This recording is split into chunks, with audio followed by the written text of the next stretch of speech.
For the Division D final, they're going to use the Union Jack to start because the sunlight is too bright in the eyes of Roy Clark on pole position.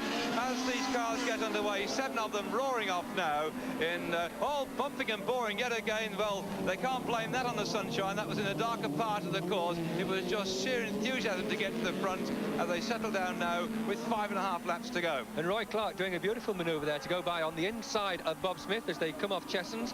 And is Bob Smith going to lose another place? No, doesn't look like it. That's number 120, Chris Brook in the Fiesta, trying to get by, but isn't quite able to, as Vic Moyce goes up round the outside of Chris Brook and gives him something else to think about there. But Roy Clark, very good there for a little Metro, 1400cc, to be able to stay in front of Bob Smith, and in fact pull away. Look at that as they go down the hill into Paddock Bend. Smith still in second place, Chris Brook looking for a way round as they go through the chicane. Pulling up very, very close indeed. And I should think we'll be looking to go through on the inside here, but Bob Smith having nothing of it and keeping the door firmly shut. Well, Roy Clark then had a difficulty in seeing the traffic lights, hence the use of the Union Jack. Made a very good use of that start as Bob Smith has lost his second place now, hasn't he? As Clark's gone through. That's tremendous bit of driving to get through there. So Roy Clark's still in the lead now, but is he going to be challenged then? Because that looked like a good bit of smart move to move up into second place. But no, Bob Smith's coming back up again. Will he get through this time? No. No chance, not at this point. The Fiesta there of number 120, Chris Brook, it's got a little bit more power than the Escort, and certainly at the moment, with all the amount of dust and loose surface at the chicane and at Chessons, I think that the Escort driver is going to have his hands full just keeping the Escort pointing in a straight line.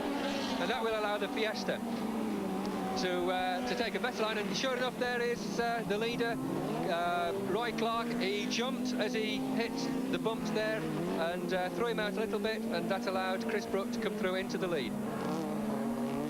Well, Chris Brook is going so quickly now that I think the battle's going to be for second and third place. Once he's gone through, he's opened up a suitable gap now. A great drive by Roy Clark, though. But Clark's going to try up on the outside. He's going to clip the apex of the corner, but unless he's careful, he's going to have Bob Smith up on his near side. He left too big a gap that time. It was a good move on his part. He moved out, tried to come in, but Chris Brook saw that he was coming up on the inside, closed the door on him, and so they're back in the same order. Chris Brooks, Roy Clark and Bob Smith in that order, 1, 2 and 3. Well, I can see from here that Chris Brook isn't actually closing the door that much. He's leaving a bit of a gap there for Roy Clark if he wants to go through, but Roy finding the bumps just too much at Chessons, and Bob Smith having a go to get by there. I think they actually made contact, but he wasn't able to get through. And Roy Clark can breathe yet again. He's holding second place on the tarmac. Smith trying to go through on the inside. Is it going to push him out? Yes, he's done it. Bob Smith goes through into second place, but Roy Clark isn't giving up now. He's had a taste of the lead. He's down to second place. He's going to try and get that second place back.